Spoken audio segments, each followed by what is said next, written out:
All right. So for the intro this week, I've decided to move away from wrestling a little bit. We talk a lot about wrestling intros. One of my favorite intros we did, though, was when we booked our own music festival. I think you can find a lot from people's tastes in media, not just in wrestling.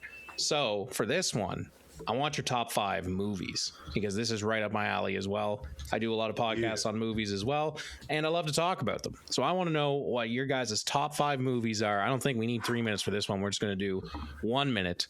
Starting now. Starting now. Mommy, it's over. And we're back. Oh, God. Okay, so top 5 favorite movies, and obviously you can go and do a little bit about why you love them. Mine are pretty on brand, except for one. There's always one that catches people off guard, so I'm going to start with that. One of my top 5 will always be The Emperor's New Groove. Oh, that's an alright movie. That movie came out when I was the exact target audience, and I still think it's the best Disney movie of like the 10 years that it came out, because Disney was in a bit of a dry spell back when I was a kid, back in like the early 2000s. There wasn't a lot of quality Disney coming out then. They were moving away from 2D animation. The Frozens hadn't shown up yet. Yeah, but The Emperor's New Groove is a goddamn timeless classic. My Patrick brother loved that Warburton movie. as Kronk. You had David Spade as Cusco. John Goodman was in there. Eartha Kitt as Yzma. Everything about it. Fantastic. My number 2, these are in no particular order. My number 2 is Django Unchained. One of Tarantino's best movies. I love a Western, and this was like a different kind of Western.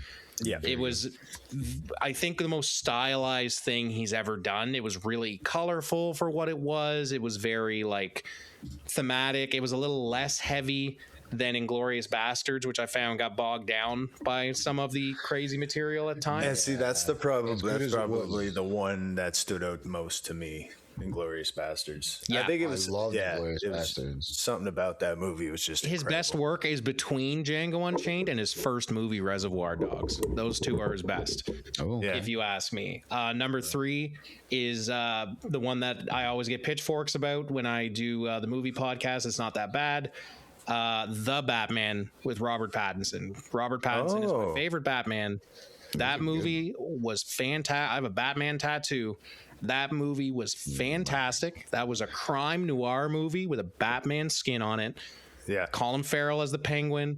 The Batmobile was badass. The whole scene where he infiltrates the Iceberg Lounge and like interrogates Penguin was it was very chef's good. kiss. Very, very Was good. really good. Yeah. Chef's kiss. Can't wait for the sequel. I hope all the rumors are true and we get Bryan Cranston as Mr. Freeze. Please, I beg of you. We already know Sebastian Stan is playing Harvey Dent. It's not Brian. Apparently. Is it? I've heard rumors that Bryan Cranston is playing Mr. Freeze. I also heard that. Yeah. Not that they were bringing in Gene Hackman for it, but okay. Oh my God. Man, we're getting that out of the way early. How the hell are we going to end this segment now? You went too What the fuck do we do now? Here's the thing. No. Here's the thing. I got it in because now it's to the point that I got it made such a thing that you put it out there before I could even do it. I'm stealing your shit, so now you're ending it. You're stepping on my shit. Into it. Christ. Fuck. Keep going. Well, we'll figure it out when we get there, I guess. One of my other favorite movies and my number 4 is Pirates of the Caribbean: Dead Man's Chest. I love the Pirates of the Caribbean franchise. It's one of the few franchises that went more than 3 entries, and all of them are good. Golden. The last 2, obviously not as good as the first 3, but Dead Men Tell No Tales and Stranger Tides are still very good movies. And this is my number 1. This is in a particular order. My number 1 will always be the original Jurassic Park. The original Jurassic Park had the spectacle of a summer blockbuster like Avengers Endgame before that was even a glint in the Russo brothers' eye. One of my favorite movie quotes of all time. That's a big pile of shit. That's a big pile of shit. It had Jeff Goldblum. It had Jeff Goldblum. Everybody in it. Yeah. That was a movie when growing up, I never watched it when it first came out. I guess it was one of those things where because I used to go to movies all the time as a kid. I used to love watching movies all the time. And for some reason that movie just went over I don't know what it came out around it or whatever, but I remember playing the game like on Sega or whatever well before I watched the movies. And then I was like, what's... So I ended up watching the movies and like, where did this, how did this, I missed this for like 2 years, never played it, never watched it, nothing. Of course heard about it, but it was the highest grossing movie of all time until a little film called Titanic came out like a year later, I believe. Titanic came out within 365 days of it and immediately took the title away. But that was the first movie when I was a kid I saw when I was like 11 or 12 years old, and it was the first time I watched it, and someone told me, oh, that's based off a book, and I immediately had to go out and find the book because the movie sucked me in so well. You love to see Newman getting spit on by an acid dragon. It's just good cinema. It's amazing cinema. It's the good stuff. It's the good stuff. So New Hook, I'll go to you. Give me your top 5 movies. Ooh. Okay. So in no particular order, I guess. Training Day. I absolutely love Denzel Washington. Any Denzel Washington movie, but Training Day is one that will always. So many reasons why I love that movie. Scarface, I watch it at least once a year. Yeah, I don't know all the quotes to it. You know what I mean? But I still watch it once a year, and I just love it. It was Vice City was based off that as well. So like just playing Vice and Razor Ramon. And Razor Ramon, like based 100%. a lot of it, like, you know what I mean. So it's just, and I based a bunch of my stuff in the ring off Razor Ramon. So there's so much about that whole package of a story that's awesome. Dazed and Confused. Yes. All right. Just because, like, from the time, certain things in the movie, of course, are different now. But just as a movie piece, it's a great fucking movie. It is a great movie. It's classic. It was added to the Smithsonian list for a reason, right? Like, I didn't know that. That's awesome. Yeah, it's on the Smithsonian list.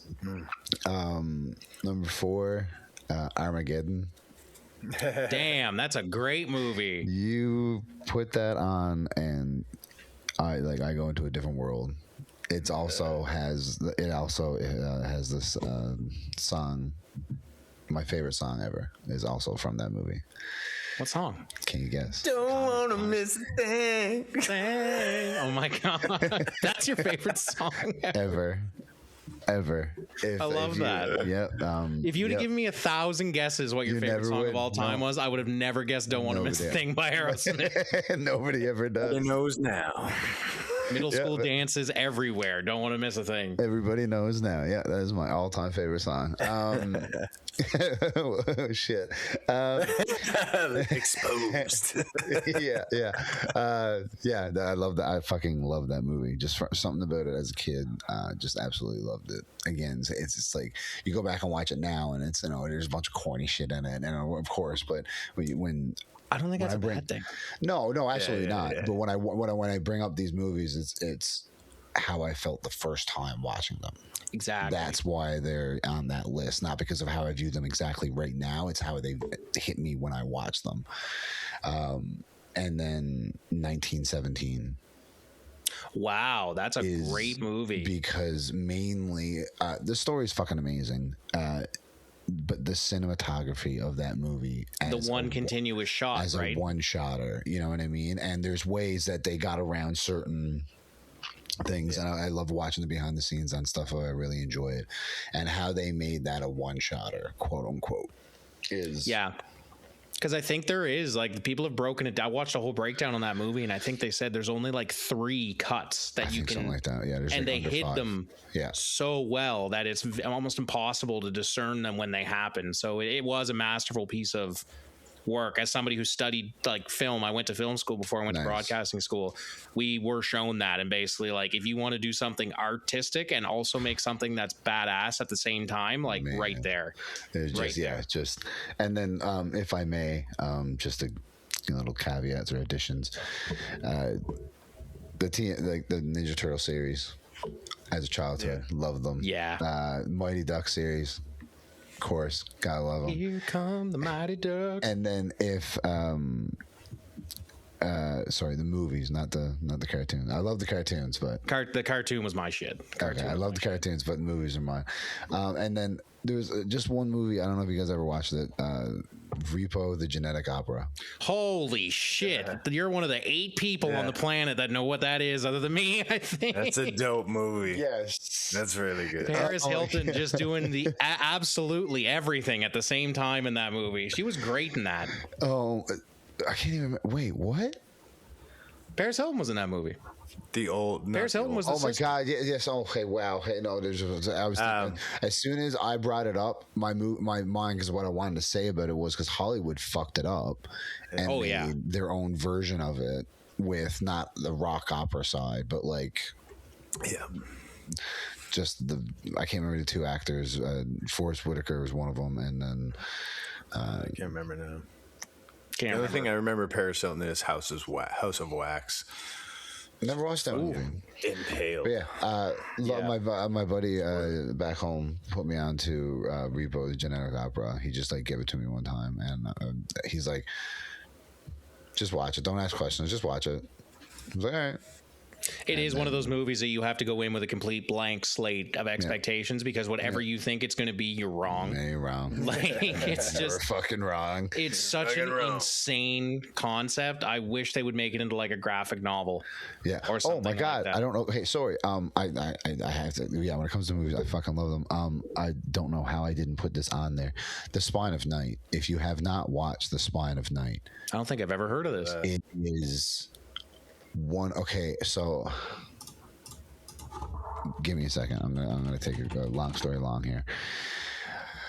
I used to work at a gym called Prime during COVID, and there was a couple that moved up from the States, Pittsburgh area, and the woman of the couple worked out at the gym. The husband didn't usually come in a lot, or if he did, he came out at different hours than I did, so I never really got to interact with him. But over the time working out there, she figured out that I loved movies.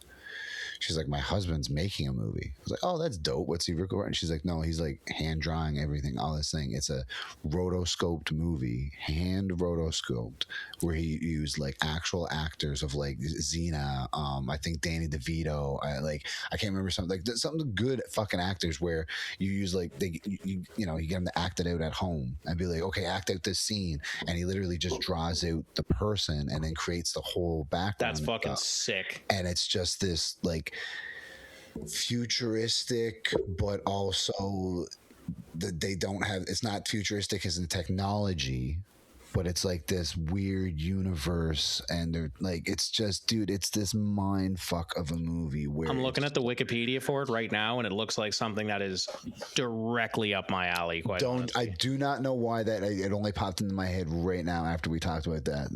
If I have to put it on a list of numbers, it would be very fucking high up there, because like 2021 American adult animated dark fantasy horror film.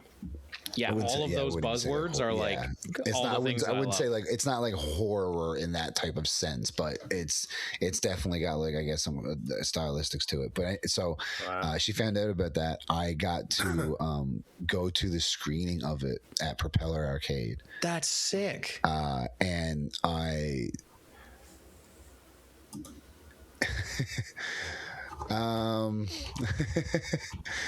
I took some psychedelics. Which you do when you're going to see a rotoscoped animated horror movie. Yeah. Absolutely. Yeah. Right choice. And it was the best choice in the fucking world. Do it responsibly, kids. I got dropped off. I got picked up. Everything like that. It was just one of those experiences. It was so fucking amazing. And then like I got to meet the guy who created it and drew it all out and stuff. He gave me a T-shirt, a couple posters. It was fucking amazing. And it was to the point that I wore a shirt to a show one time, and Sebi looked at me after a show and he goes, "You know what Spine of Night is?" And I reacted just like you did about Repo. I was like, yeah, because when you said Repo, I was like, holy shit. There's like, very few people who know what that is. Oh man, yeah. I have the Blu-ray of Spine of Night, and I don't think I've ever even opened it. And I've actually I got to watch the trailer for the second one before probably most of the world did. That's incredible. I have it literally. I have a whole bunch of tabs open with it, and as soon as we're done recording this, I'm going to go into a deep dive. 1,000%. So good. It's so good. All right, Connor, throw me your random nonsense, because that Repo the Genetic Opera just activated neurons in my brain. Yeah, right. I know one of them that's on his list. I fucking know it. All right, mine's a little more subtle. I kind of like, it's hard to pick 5, so I just went from like childhood to like now that like popped in my head. So again, no particular order. These are just ones that I kind of throw on quite often. I'll start at 5. Endgame, Avengers Endgame. Yep.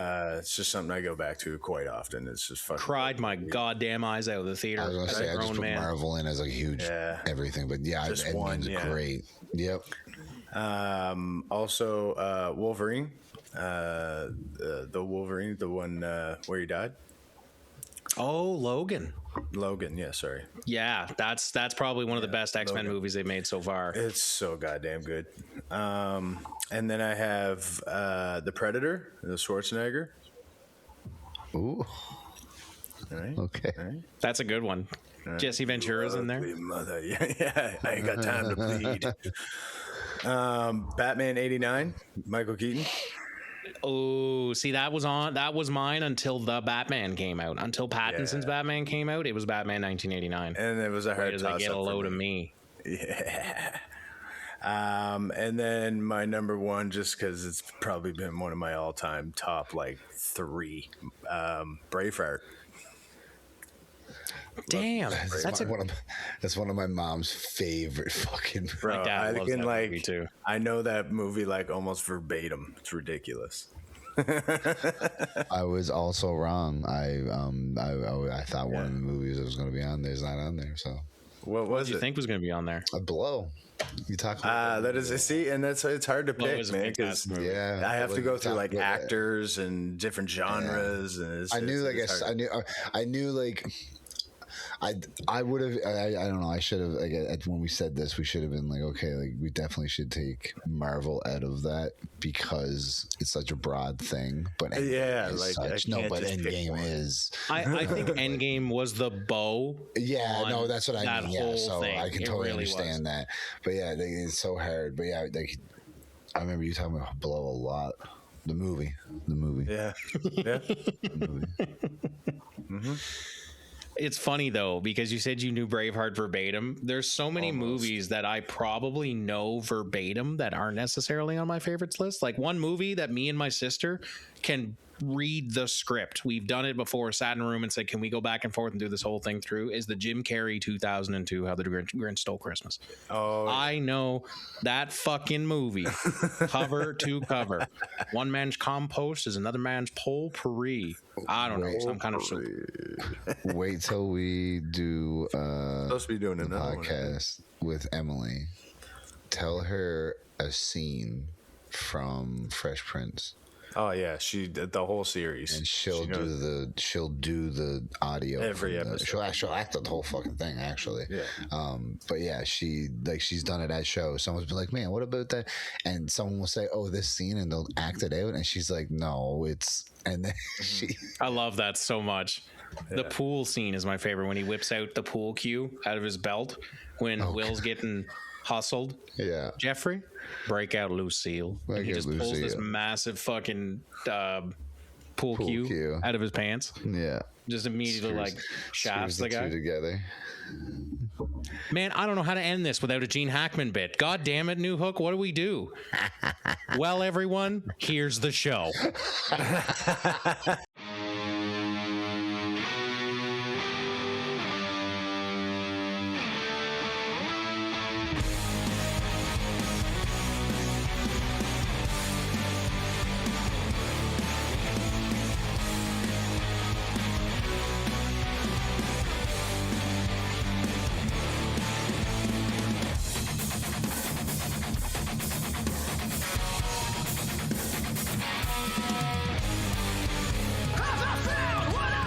And we're back. Sorry, everybody, for that abrupt. The Gene Hackman jokes will return in Avengers Endgame. And Doomsday. In Doomsday, yeah. Welcome back to Sabotage Everything, contributing to the scene. My name is Lyle. Alongside me, as always, New Hook and Connors. A lot of stuff happening this week. Unfortunately, not a lot of it very fun. I wish there was more good news. We had a lot of good news on the last episode, but I got to start off with some bad news, not of the Wade Barrett variety, of the League of Nations variety, though, a partner in the League of Nations, because Sheamus is apparently now gone from the WWE. He's been moved to the infamous alumni section of the WWE.com. The alumni section basically being like, hey, we had them first, so anywhere they go, they're still this guy. I think the alumni segment is kind of like a slap to the face a little bit, because it's almost like, okay, bye, shuffle you over to this side. Yeah, but I don't know what happened, and again, it could have been just maybe he was just done, but to not. Either he's just completely done and just wants to walk away. Didn't he sign an extension or something recently? I don't think it was that long ago that he did sign an extension, because he only returned. And he was like, I'll go to the wheels fall off and all this shit. And now he's just there was a lot of talk from him that seemed like he wasn't close to ending his career, and it doesn't seem like it was that long ago that he returned and everybody was dogpiling him online because of the weight he had gained when he was gone. Then he got back, and when he did come back, I didn't yes, he came back out of a condition that he was used to being in. I didn't dog shit him or anything like that. No, me neither. But it didn't take him very fucking long to get it back. It didn't take him very long to get it back, you know what I mean? And also, the most out of shape Sheamus is still a gigantic, terrifying looking individual. Right? Like, it's a gigantic, Snow White, red haired Irish guy that could kick the crap out of anybody. I just don't think as much as I hate to say it, I don't think they had anything for him. How you don't, I don't know. But then again, there's when you have so many people on a roster and you're trying to bring up the new generation in a way where at some points it feels like it's rushed. Some points it feels like some people are rushed, and sometimes it pays off, sometimes it doesn't, and that's the gamble that's the gamble of doing that. And then there's other times where it feels like some people are just left in the dust. It's true. For every Oba, you have 4 Austin Theories. That's the way. Austin Theory's friggin' awesome. He's awesome. He's phenomenal. But the way he was pushed up immediately and beat John Cena, and it the was second just like, that you were Vince's guy. Yeah, it doesn't seem to really work out for him. You know what I mean? It didn't work out for Drew the first time.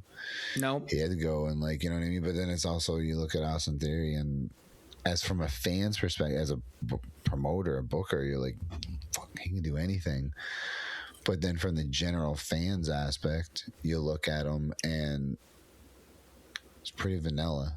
Yeah, here's bald crony number 3.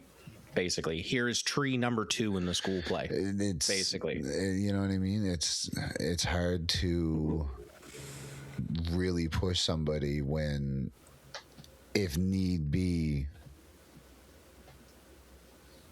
you know what I mean. You can replace. But what I don't understand is you have places for them to go within your organization. We just saw Damian Priest come out on AAA after being floating around in the ether on the main roster for a while, trying to suck some of the intense over energy off of R-Truth in the tag team when they won the tag belts there for a while. So the fact that they had nothing for a guy who was one of their youngest world champions of all time, the quickest person to ever debut and then win the world championship. He debuted and then won the WWE championship, I believe, from John Cena in less than a year. So. Yeah. He showed up on the scene. Yep. He's the quickest person to debut on Monday Night Raw and then win the WWE championship. I believe, this is without looking it up, so don't come at me. I'm pretty sure he beat Cena at a TLC pay-per-view within a year of him showing up, and he was the quickest person to ever go from showing up to winning that. Dang. Also, he's had like 7 gimmicks. He had that awful King of the Ring where he wore the crown that looked like it was made out of melted Tootsie Rolls. Yeah. He had the League of Nations that was dead as roadkill from Arrival and didn't make any sense. He had the worst Money in the Bank cash in ever when he cashed in on Roman Reigns at the Survivor, but he has made chicken salad out of all the chicken shit that they served him over the years. And in a time where it seems like they're really trying to like save some face with people that they may have not booked the best in the past, for someone who gave you one of the best triple threat matches I've ever seen when it was him, Gunther, and Drew, to be gone less than 2 years after that really doesn't make any sense to me. It doesn't, but it's also could be, you know, sometimes talent just are done. You know, we've seen it, we've experienced it ourselves. We've experienced it ourselves where talent is just like, hey, we're done. Hey, you know what I mean? And you got to just kind of. Wasn't he going through some? Didn't he just get back from a bunch of injuries and stuff too? So I mean, like those could just, yeah. So I mean, like it takes one bump. It takes especially somebody that wrestles his style, and his style is basically just legit punch me in the face. Like it's hard, Yeah. and that's another thing because I think about Sheamus, and I do not see him as an AEW guy. No. I just don't see the level where Sheamus works with that style because it is kind of the slow brawling brute, but it is kind of like the slow brawling, you know, take your time, every hit matters. So I don't see him as like a spot fest guy. So I would rather him be done. Like if this is it for you, his Celtic Warrior workout show on YouTube is amazing. I think it's crazy. But he switched his name to Pro Wrestler. I would love to see him do like a year on the indies. Oh, yeah, that'd be go work some people, some up and comer indies, grab a couple people from TNA that you can, you know what I mean? Because they're on that contract that you can do that. Some people from AEW as well, they can just get booked against, because like if he has no affiliation to a big company, AEW is not going to care if you go work him in some random indie. You know what I mean? It's true. Like I know that like that they had this issue because one TNA guy was going to face MJF and whatever. Yeah, there was the whole kit and caboodle about that. Yeah, you know, stroke your egos at home type shit.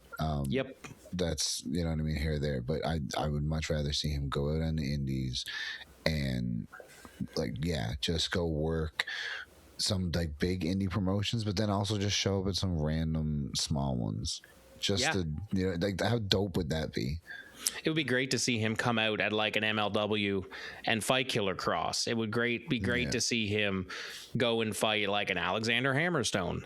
Like, because he's a hoss fight specialist. He does his best when he is in there with another big meaty boy for which to slap meat about with. Like, he's really good at that style of just hard hittingness. So, but it sucks to see him go, especially at the same time, speaking of MLW, when there's been a whole contract thing with apparently Bishop Dyer, aka Baron Corbin, aka Happy Corbin, coming back to the company, so much so that he dropped his side of the tag team titles that he was holding with Dijak.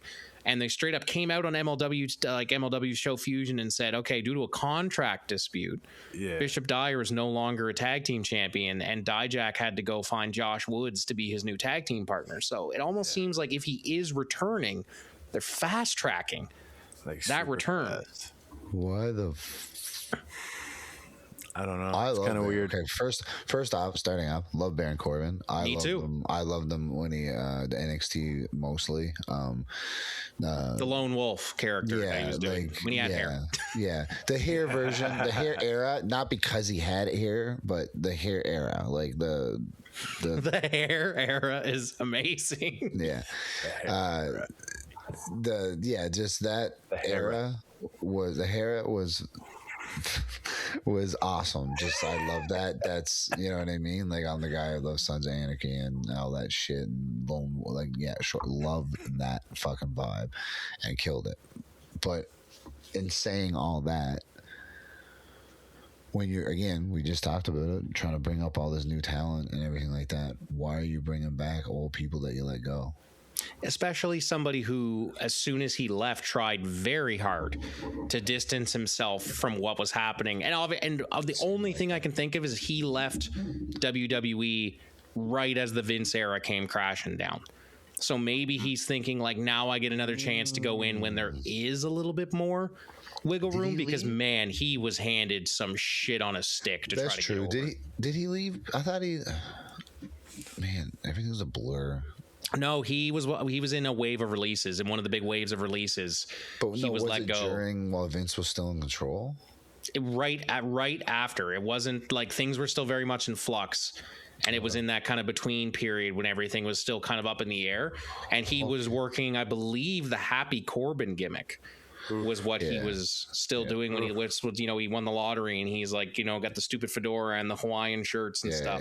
So that's what I mean. It was like you were handed some nonsense there, and he was part of the authority gimmick when I'm pretty sure he was one of the most hated, not in the good way, like not heel heat, go away heat he had for a very long time. And then he worked really well on the indies and got this Bishop Dyer character over. He was doing really good things in MLW. Him and Dijak worked great together because they're two kind of similarly built guys. Yeah, absolutely. Like they're both really tall. They're both like, very in shape for big guys, which you don't really see much. Usually guys that are that tall are on the bigger side, but they were pretty lean dudes. Maybe they're bringing him back as Bishop Dwyer. Maybe it's like one of those like Drew McIntyre things, not name wise, but it's like he went back and then he's reinvented himself, and they're like, well, fuck. Yeah, let's see what we can do with him now. I just wonder, like you said, where he fits in. Like, is this a member of the Vision? Well, that's what I'd like for Dijak too. I love Dijak. Yeah, keep him away from the Vision. Fuck no. Oh keep everything away from the Vision. Honestly, the Vision away from TV. Yes. Die. I love Paul Heyman. Sorry on that. Like I'm not. But he is the Vision. Actually, I had someone ask me that, and I wanted to ask you guys. This is on my list of questions for you. Do you think this is the weakest Paul Heyman era that's happening right now? Yeah, I think right now, absolutely. Yeah, and not because of him, but it's like you look at when he had Seth, awesome, and then Seth got injured. Okay, cool, not cool, sorry, but Seth got injured.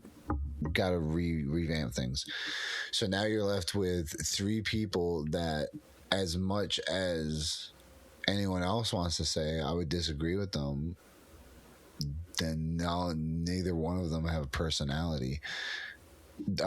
Just because Logan Paul is loud and says shit doesn't mean he has a personality that can engage with the crowd. Probably, once again, that's go away heat. Yep.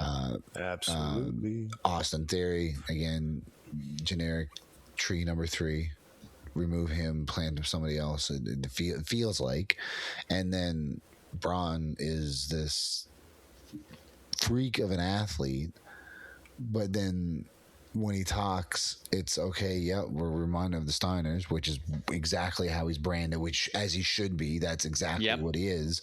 But then it's, I still don't think he's hit his stride yet in the personality aspect of the crowd engagement of it's very generic still. It's not off the cuff like Scott, you know what I mean? No, Scott was too off the cuff. And that's what I mean. It's not a different level of cuff. Scott Steiner was just making shit up at one point. I'm not asking it to be just like that off the cuff, but there needs to be like a little bit of, you're the big dog, take yourself off the leash a little bit and get out there. And he has said some, I guess, some out of pocket things, like when he talked about Seth's wife.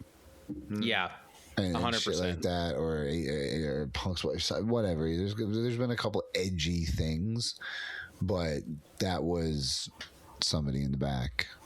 Yeah, it wasn't him actually doing it. It was like fabricated to look like that. Yeah, obviously discussed beforehand.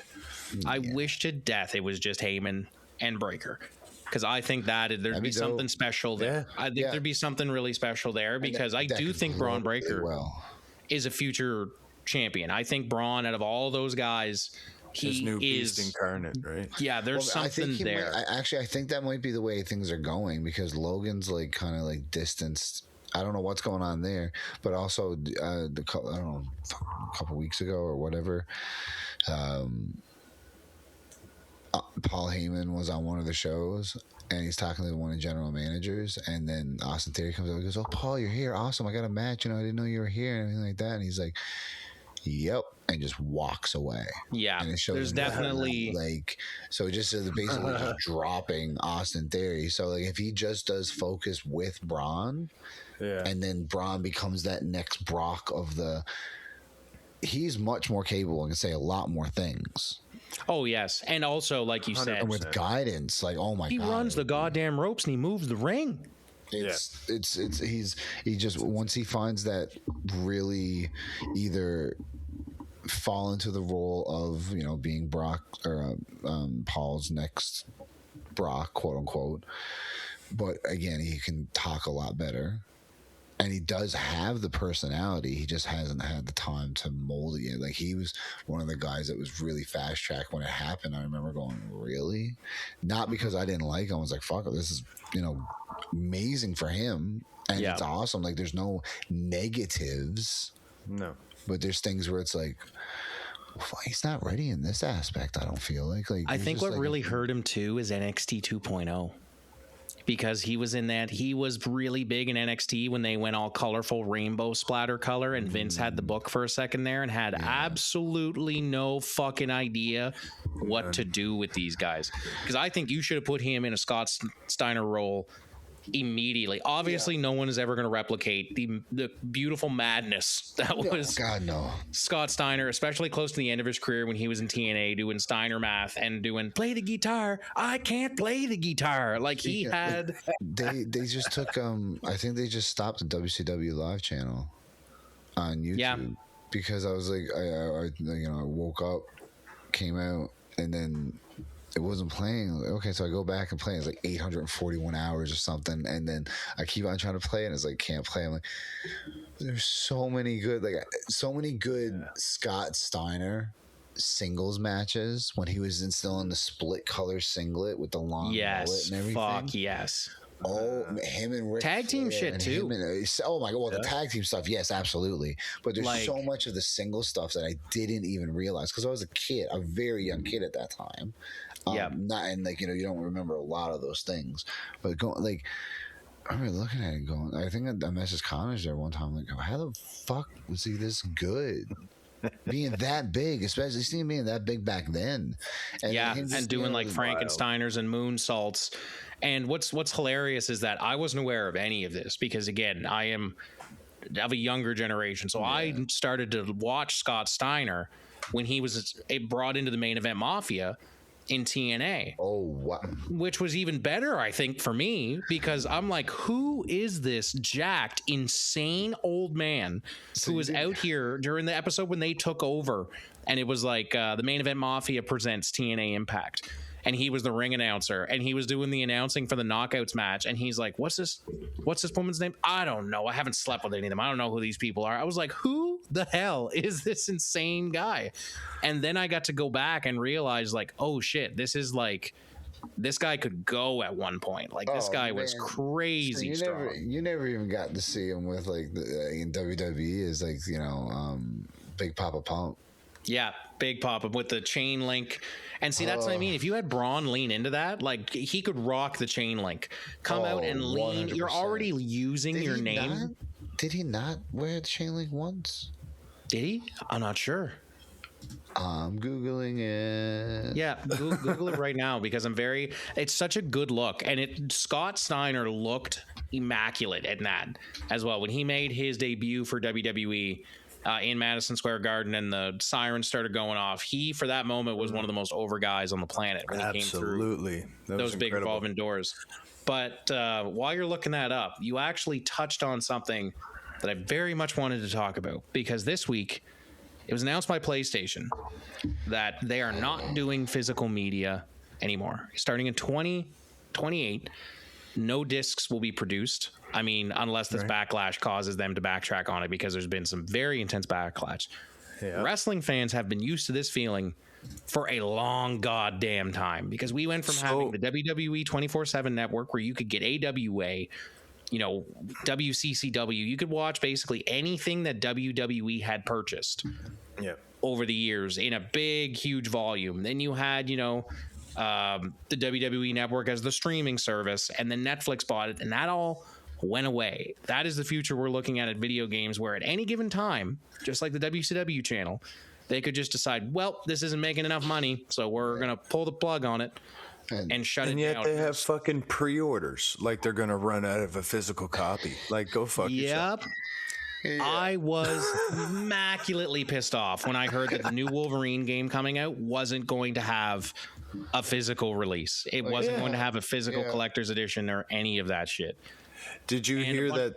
Like, they're going to do this thing. I don't know if it's 100% true or not, but I also heard that there's also going to be a time limit on the games that you have purchased, where if you haven't played them in a certain amount of time, they get deleted from your system. That has been confirmed as false. Okay, good. If you purchase it, you have, because the best part about it is that all digital purchases you make, I buy games digitally, but I also buy physical games as well. And what you don't realize is you always get that 800 fucking, you scroll down to the bottom and you never read it, the terms and conditions. When you purchase a game, disc or otherwise, you're not actually purchasing the game for you to own. You are a licensee that now has a license to play this game for as long as they deem it appropriate for you to do so. That's why you're seeing things like The Crew was a big one, where people spent hundreds of dollars on microtransactions, and then the game got delisted and it's unplayable. So you could have dumped like $300 of your own money into that, and then it got pulled. And this WCW thing is exactly the same thing. Now that one entity owns all of this tape library, like they own the classic ECW library, good luck fucking finding that anywhere. You can find Heatwave 98, and you can find like a few scattered episodes of Hardcore TV on Netflix. But if you want to go back and watch cover to cover ECW, you can no longer do that. You cannot do that legally anymore, which is insane to me that all of these tape libraries are gone. Yeah, on the network, you can go back and watch everything, like Hardcore Heaven. And they had it all on the network. All there. So where does that lie? Like, how come? Because like the whole PlayStation thing with, like, they removed apparently like 500 movies because a licensing deal went under or changed and shit. And it, I regret getting. Dude, the amount of movies that I used to have, like physical copy. I used to work at a movie store. I used to work at Jumbo Video. Fuck, that's amazing. So I wish. Like so do you think this is going to be a new spike in piracy? Because all the people that actually own those physical copies, like so many people. Well, some of us have been sailing the high seas for years and have never stopped. So, but there's been so many people out there who've just been like literally saying, "But like, well, I guess it's back to piracy," because like it's like it does like how can they take away? It makes no sense in the fact of, yes, in the contract I get the wording is like, oh, you're a licensee and they can take it away anytime, but how is that? And this is what they're getting hauled into court and called out for now, is how can someone buy something with the expectation that they're going to be able to play it for the rest of the time being that system that it's on works? Yeah. How can at any moment it just be taken away and all, like you said, money put into it, time put into it, emotions put into it, like, and then it's just gone. And everyone's like, "Oh, it's just video games." It's not. But it's not just with video games, because, like you said, it's movies, it's everything. And if you take that logic with me, if you go, "Oh, well, purchasing it doesn't mean you own it," then I say, "Okay, well, then pirating it isn't stealing it." That's what the big thing is online right now. It's like, if you're saying that we spend $70, we don't own this. That means that that's not stealing it either. If it's just out there in the ether somewhere, and it's not owned as in the way of now I can do whatever I want with it.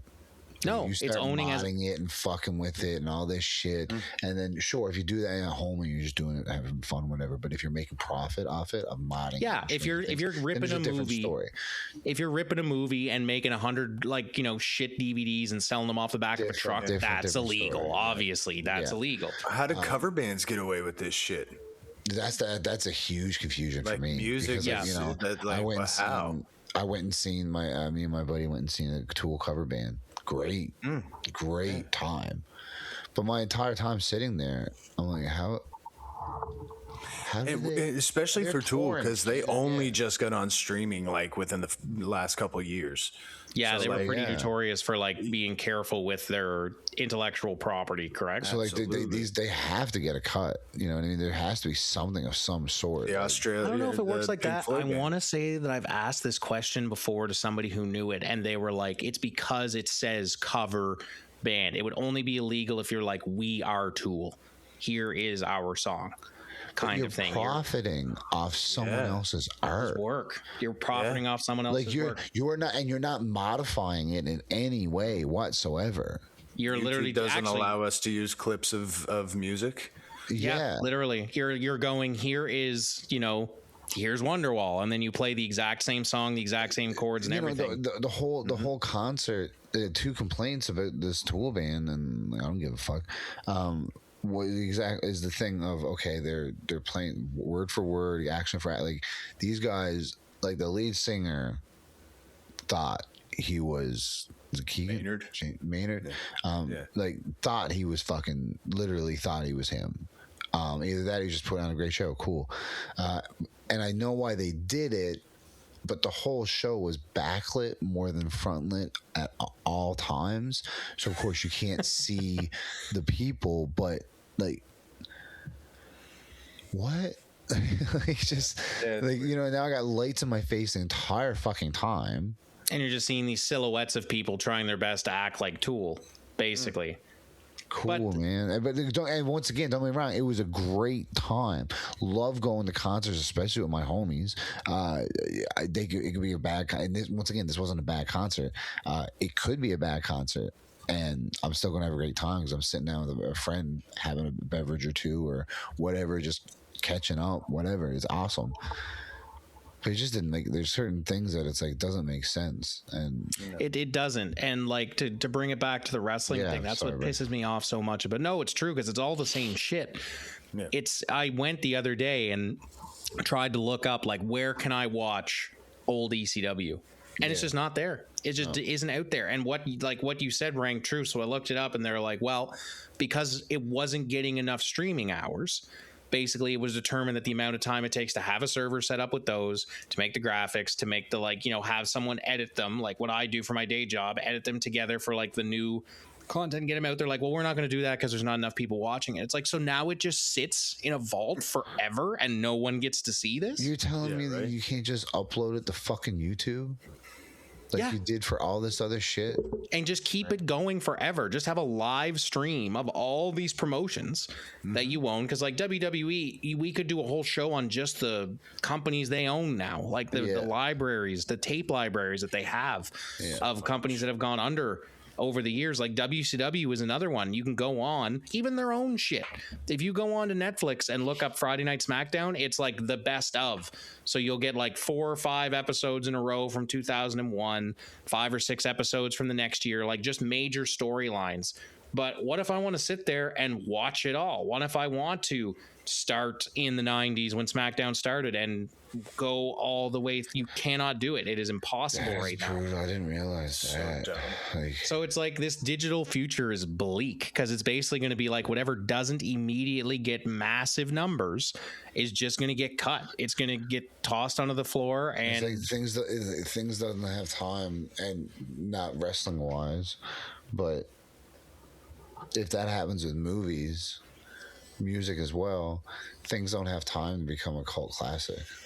No, cult classics are a thing of the past now because gone are the days of a movie coming out, kind of shitting the bed a bit, but then over the 10 years later. Like, a year, 2 or 3 later, all of a sudden, it gets handed around and talked about and shit like that. Like, I wouldn't have found out about Office Space Repo the Genetic Opera. Well, yeah, Repo the Genetic Opera. I would not have found out about because if someone would have messaged me and been like, "Hey, man, you should check out this movie about a random," and then explain how they viewed Repo Genetic Opera, I'd be like, "Yeah, okay, maybe, I guess." But if someone handed me a movie like that and was like, "Hey, watch this." Yeah. You should probably pop this in the player and just sit back and okay, now you've got my attention. And I haven't had that in a very how many times? And I know I've done it to people as well. Man, you really got to watch this. You should really see this. You should really look into this. How many times do you really do it? And nowadays, it's so the difficult. list just keeps growing. You know what I mean? And it's so difficult to do it because, Spider Noir. I'll use Spider Noir as an example. I haven't watched it yet. Yeah, a friend of mine who's not really into comic books, but they really love black and white stuff. They love old school noir, crime drama, that kind of stuff. I was like, this is right up your alley. And she dropped, which service is it on? Yeah. And you're like, fuck, that's a whole nother thing you have to contend with, because if it's not in the, 4 things that you're paying $14.99 for already, it could be the greatest thing for you that you'll never watch, because it's like you simply can't afford to pay another $23.99 for another subscription to watch this one show. Me and Emily yesterday, we went for a drive, Sunday, just chilling, put on some Mac Miller, just hanging out, vibing, and then on the way home, just jokingly talked about there was some random how the conversation went. It leaned into a joke that came from Hot Tub Time Machine.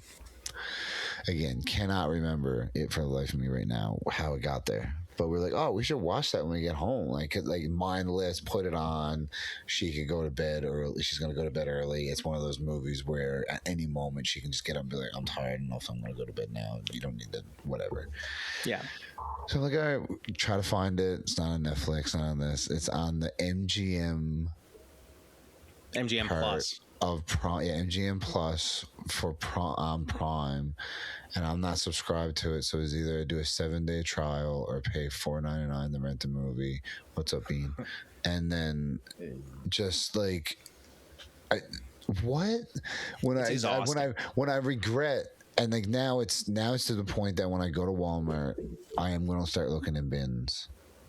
I think that is one good thing that might come from this is physical media people might start collecting again. I really hope so, man, because I'm telling you, what I'm kicking my ass about, I used to have 50 or 60 of those 3-disc wrestling sets, like the Nature Boy Ric Flair story, Lie, Cheat, and Steal, the best of Eddie Guerrero. Some of those matches you can't find on Netflix anymore. You can't find on the network. And then you can find if you need to download them a little bit, but holy crap. One of the ones I was thinking about was there's a great match from old school ECW, Rey Mysterio versus Psychosis, when Rey Mysterio was 16 or 17 years old, and he lied about his age to work in the States. Yeah, and he lied about his age to work in the States. That popped up the other night, no shit, on the WCW live stream. Where it just plays. It's not all WCW, so it'll play stuff from not there anymore. Old NWA shit from back in the day. It came on the other night because it was making his debut, Rey Mysterio Jr. And he came up with the little silver vest on. Yeah. Yes. Yeah. 1,000%. I was like, exactly. holy I know shit. the outfit and the whole thing. Yeah, I was about to fall asleep. I'm a huge Ray mark, and now I'm almost pissed off that I got rid of a lot of those DVDs, because some of those matches, you don't know if they're ever going to put them up on anything ever again. You don't know if you're ever going to get to see this shit again. So now it's anybody who has those 3-disc sets, don't get rid of them, because you might be sitting on a pile of gold. You don't know. Some of them are going for a lot of money right now. Same as talk about video games, physical things. I sold a couple statues that I got in collector's sets for video games. You get the deluxe edition, and it came with a big ass Todd McFarlane statue. I sold an Assassin's Creed one for $400, and I paid $50 for the game when it came out, just because people are clamoring to get their hands on this shit nowadays. Yeah, absolutely. Yeah. Go back to something you're talking about, just WWE own a bunch of companies now, and they own AAA, and I go to put on AAA, because it's 53 minutes. All right, cool. It's an hour. Put it on while I'm doing some shit. 13 minutes in, the first match is just about to start. I think 14 minutes in or some shit like that. They're starting to do the same shit they do with Raw and SmackDown. The first part is a bunch of talking, blah, blah, blah, blah, blah, blah, setting up a bunch of shit. And it's like, I don't think it was that pertinent that they needed to. They are introducing Damian Priest. Dope. Yeah. Could have been done in a different way. And then like it comes to like at the last 506 show, me and the Heathens and Connors and a couple other people were trying to figure out a couple ideas. Like, all right, let's just do it here. And Chip's like, no, start it with the match, and then we'll go into this stuff. And I'm like, yes, that's actually way like yeah. People come in 45 minutes from doors open, gates open to when the first music starts. And then that's still another 5 minutes before a match will start to get underway, at least. Yeah. Yeah, why are we starting with a bunch of talking?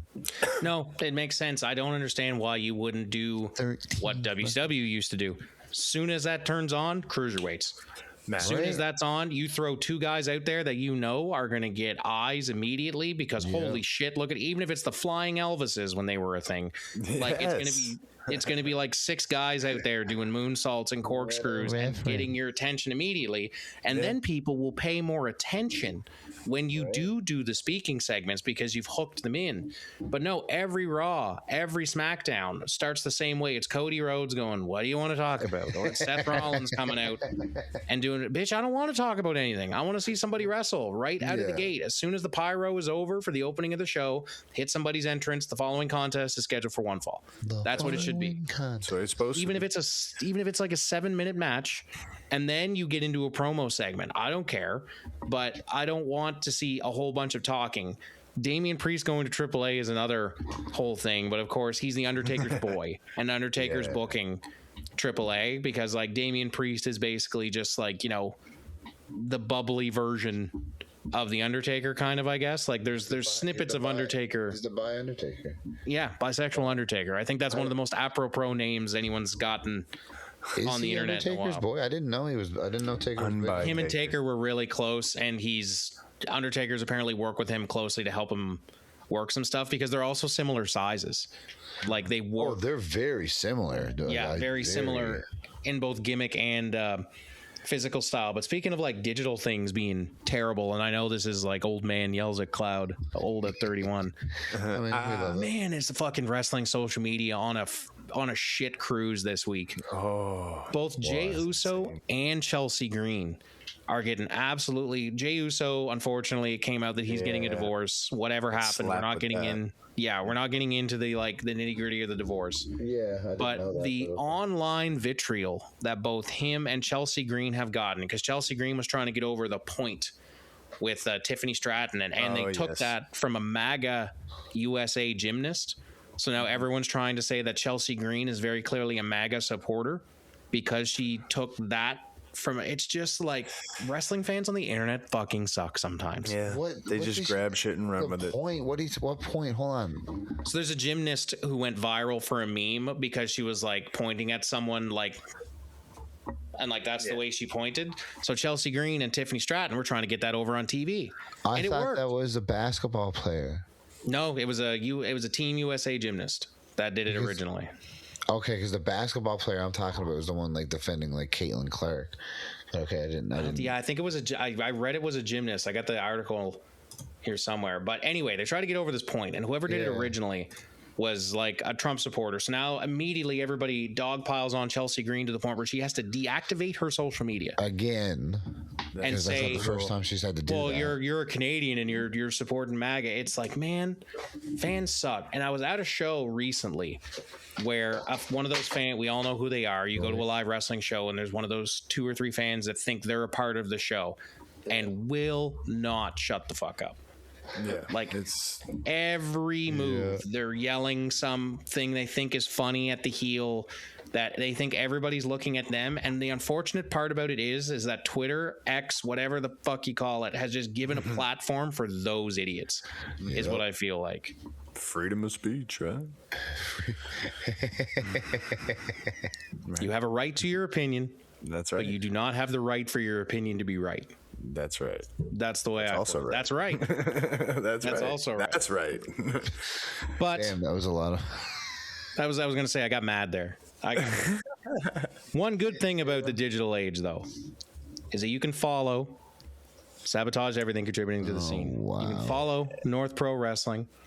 You can follow all of our exploits.